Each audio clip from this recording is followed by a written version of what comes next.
لیکن ندیم صاحب کی وجہ سے میں بھی وہاں پھر ان محفلوں میں بیٹھتا تھا اور سیکھتا تھا، سنتا تھا ان کی باتیں، تو ان سے بھی روابط اسی زمانے میں احمد شمیم صاحب سے بھی ہوئے، جمیل ملک، احمد ظفر، احمد شمیم، افسر پرویز.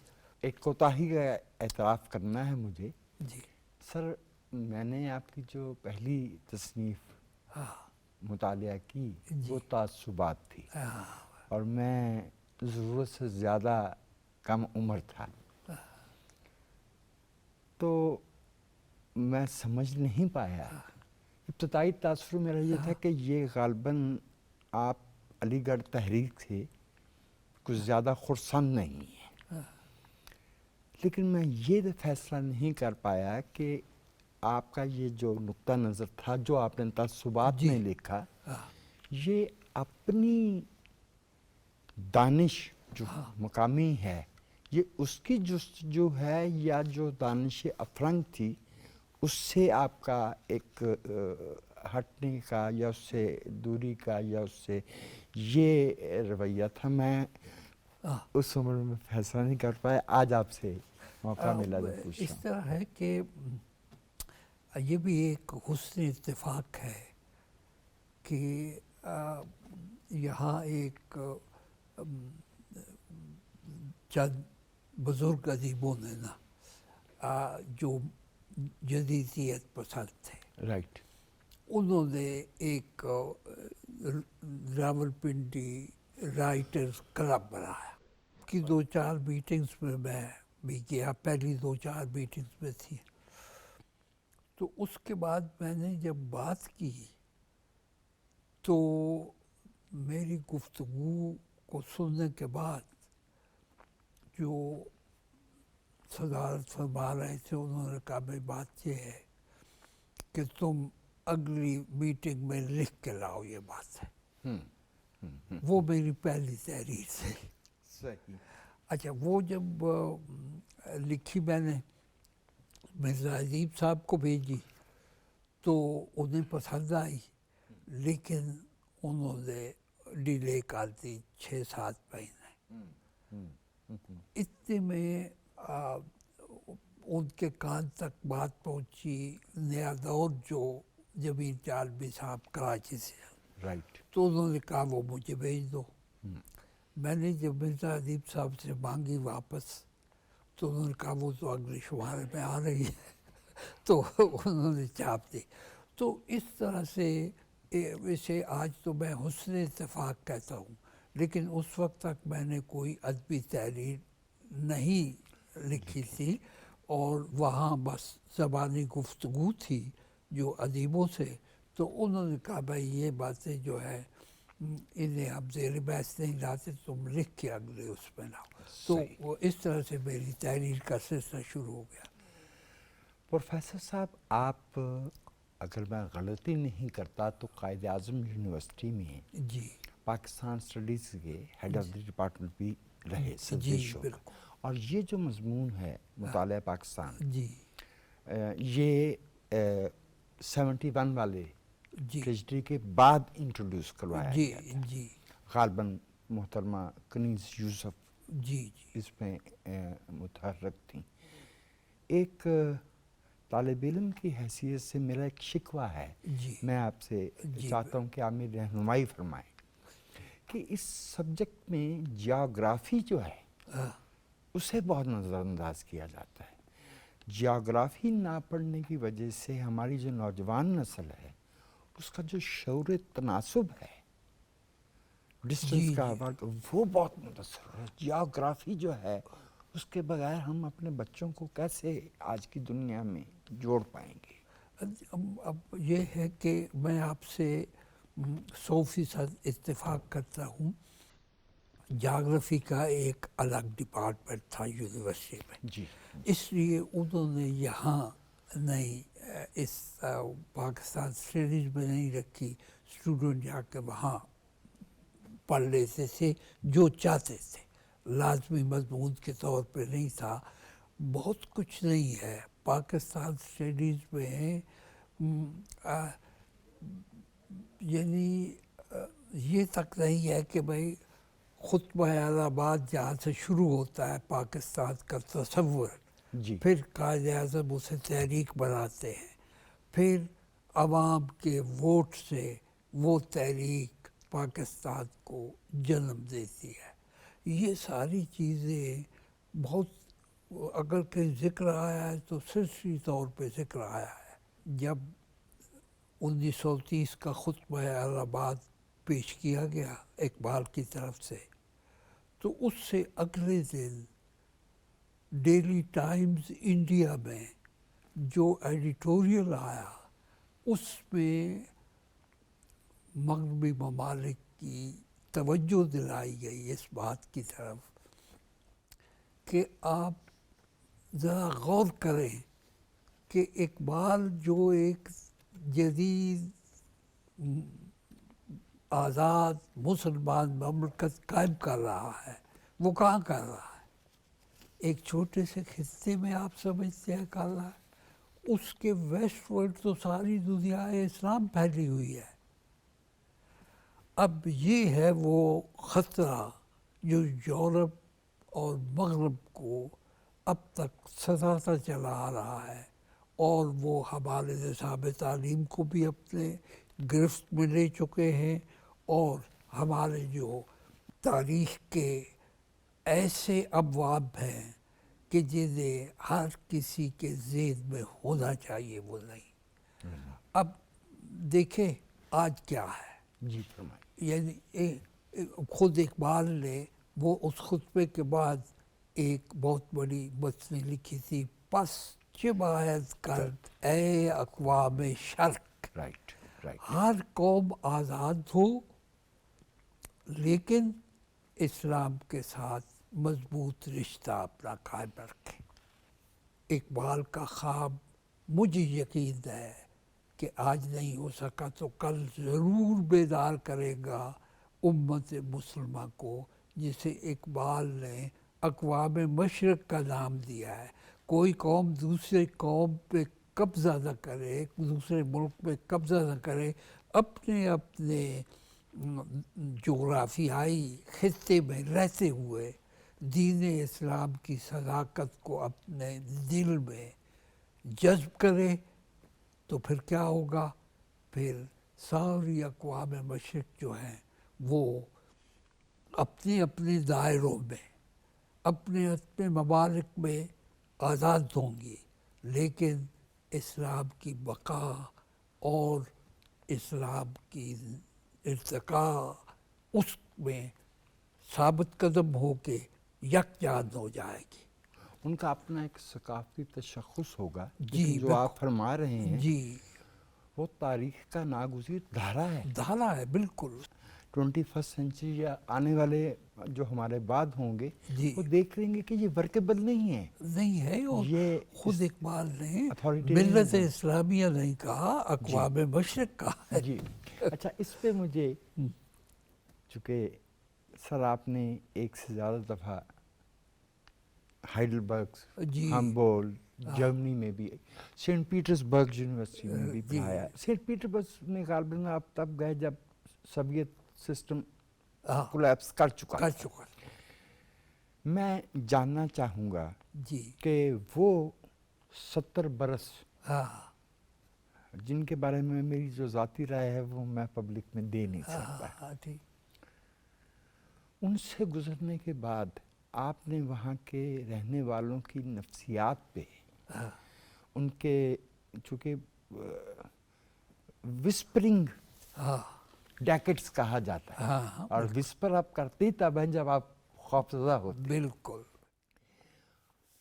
تو اس سسٹم سے جو انسانوں کی زندگی کے ایک ایک پہلو کو مائکرو مینج کر رہا تھا، ڈیموکریٹائزیشن کی طرف جو سفر ہے کچھ خطوں میں تو ہو گیا اور کچھ پہ نہیں ہو سکا. جی کچھ مشاہدات اپنے میں فرمائیے.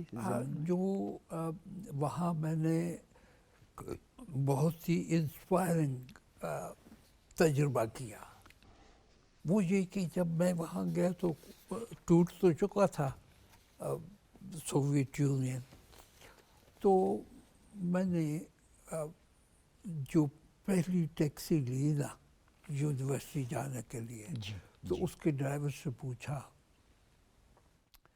کہ سوویٹ سسٹم فیل ہو گیا تو آپ کی اس پہ کیا رائے ہے؟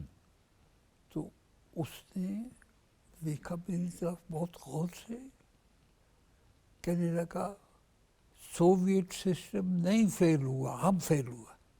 اچھا میں نے پھر یہ سوال ہر سطح کے آدمی سے، اب یونیورسٹی کے جو وائس چانسلر رہے اور ڈین تھے ان سے بھی طریقے سے، تو سبھی نے کہا کہ ہماری غلطی ہے، سسٹم وہی ٹھیک ہے اور بالآخر ہم وہی سسٹم اپلائیں گے۔